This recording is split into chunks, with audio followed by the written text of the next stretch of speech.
ChatGPT Plus is free for college students through May. Here's the thing. You've got a lot to do between now and then. Studying for finals, writing papers, trying to keep your life on track, and ChatGPT can help with all of it. It can quiz you for your econ exam, make a study guide from your French notes, plan out your meals and study breaks. It can get really specific on how you like to learn. It can even help you come up with ways to stop procrastinating. So from now until summer break, take advantage of all the ways ChatGPT can make your life easier. Restrictions apply.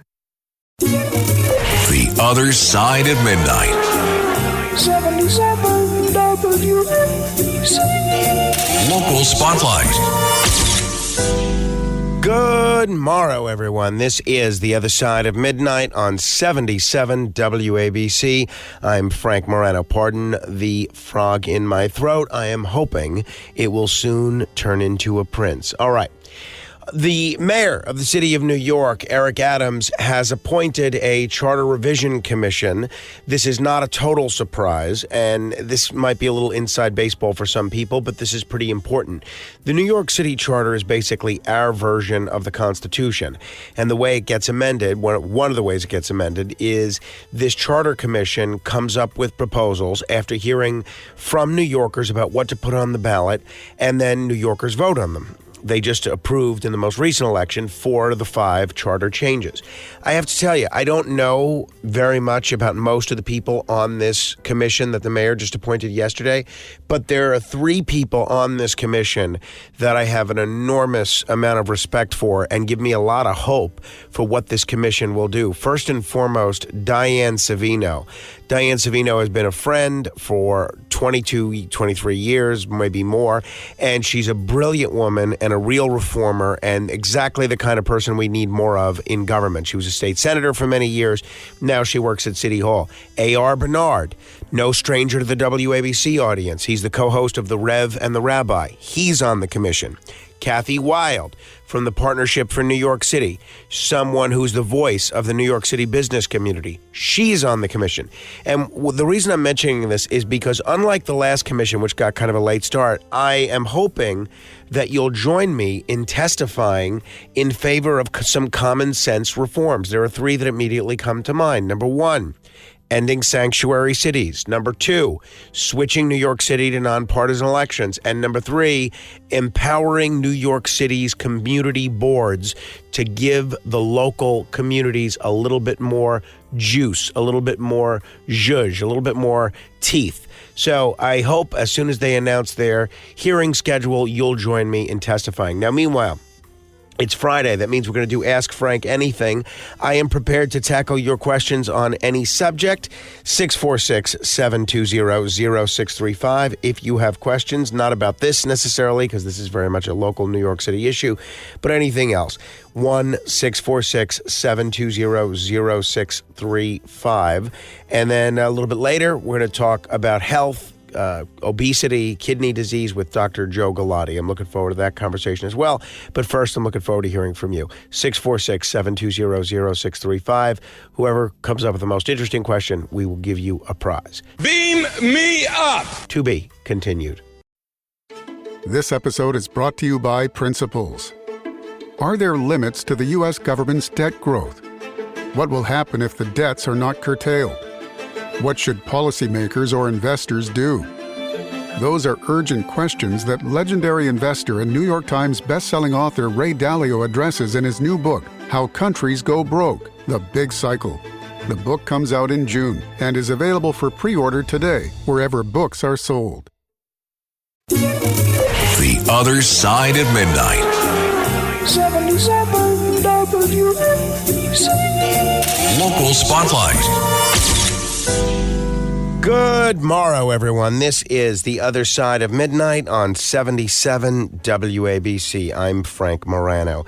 In an era where the culture wars have reached even our library shelves, New Jersey Governor Phil Murphy has taken a bold step by signing the Freedom to Read Act. The new law bans public schools and libraries from removing books and protects librarians who follow state guidelines. In essence, it pushes back against the wave of book bans sweeping the country. And you know what? I support this move. I've never been a fan of book bans. Ideas, even controversial ones, should be debated, not suppressed. Banning books wholesale, especially those that address race or LGBTQ issues, sends a message to kids that certain stories and by extension certain people aren't worth learning about. That's not the kind of lesson we should be teaching. That said, I also understand the concerns that some parents and community members have. They worry about books with graphic content ending up in school libraries, easily accessible to young children. That's a fair point, and I don't think this law means we have to ignore those concerns. Librarians can play a key role in this process, curating collections that are age-appropriate while still allowing students to encounter diverse perspectives. The statistics tell us how serious this issue has become. According to PEN America, over 10,000 books were removed from school shelves nationwide during the last school year, triple the number from the year before. And the books most often targeted, they're usually written by or about people of color or the LGBT community. Toni Morrison's The Bluest Eye, Maya Kababi's Gender Queer, George Johnson, All Boys Aren't Blue. These are not books designed to corrupt minds. They're designed to broaden them. Governor Murphy summed it up well. There's no better way for our children to prepare for the future than by reading freely. It's how they develop critical thinking skills, empathy, and a sense of the world beyond their own experiences. So yes, let's be thoughtful about what goes into our school libraries, but let's also resist the temptation to throw the baby out with the bathwater and purge anything that makes us uncomfortable. Because when we start banning books, we're not just erasing words from a page. We're erasing voices, experiences, and ideas that have a rightful place in our collective story. For me, that's a trade-off that simply isn't worth making. The solution to books you don't like is books that you do like. More books is better than fewer books. Beam me up! To be continued. That moment when you realize your skincare is actually working. That's Rodan & Fields, the #1 female dermatologist-founded skincare brand in the U.S. Designed by 2 dermatologists who don't just know women's skin, they know how to formulate for it. Rodan & Fields, love what you see. Tap the banner or visit rodanandfields.com/Spotify to get your exclusive welcome offer. The Other Side of Midnight. 77 WABC.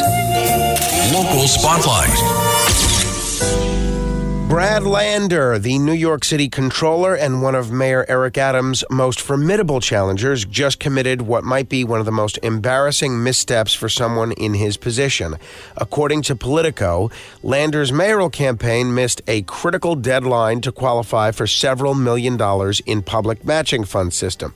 Let's break this down. As the city's chief financial officer, Lander's entire job revolves around keeping track of dates, deadlines, and details, whether it's auditing city agencies or ensuring taxpayer dollars are spent wisely. His role requires precision and competence. Missing this deadline isn't just a hiccup. It's a glaring error that raises serious questions about his readiness to handle the much bigger, much tougher job of being mayor. But here's where it gets worse. If Brad Lander can't manage his own campaign's paperwork, how can we trust him to manage the fiscal oversight of every city agency? Auditing billions of dollars in city spending is no small feat. It demands meticulous attention to detail, the very thing his campaign just demonstrated he's lacking. Now, his campaign has downplayed this blunder, assuring everyone they'll get the funds at the next opportunity in January. But this isn't some technicality.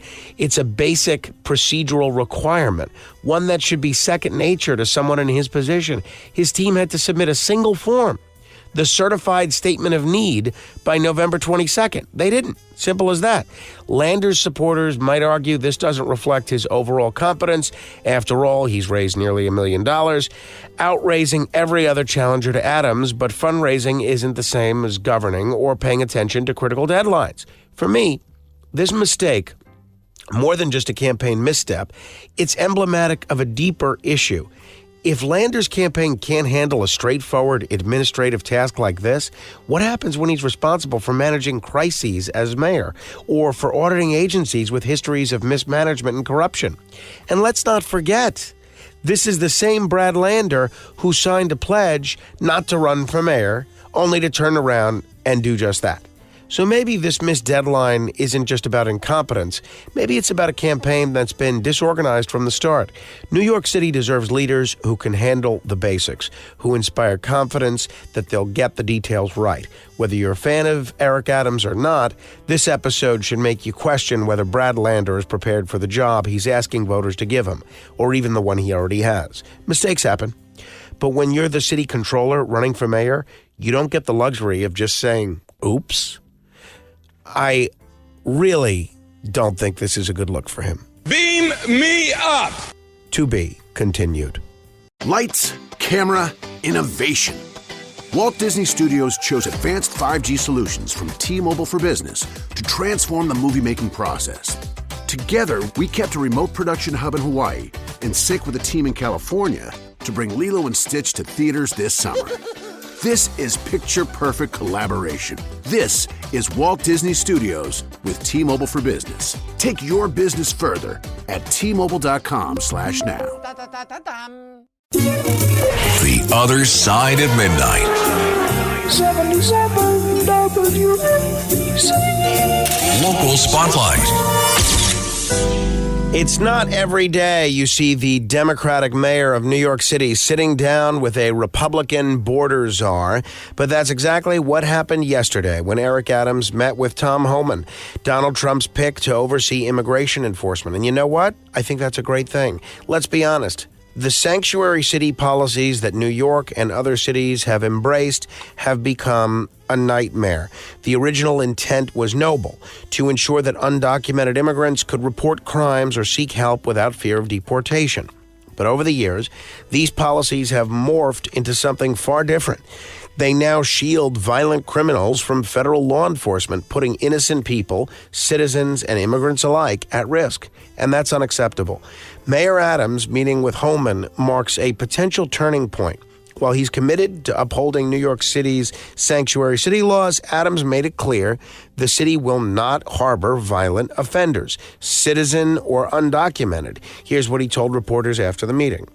We have 500,000 children who had sponsors in this country that we can't find.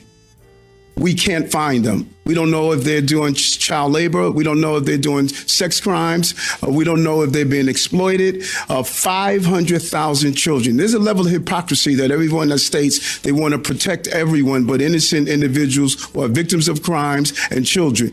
I want to support and protect children and innocent people that are victims of crime.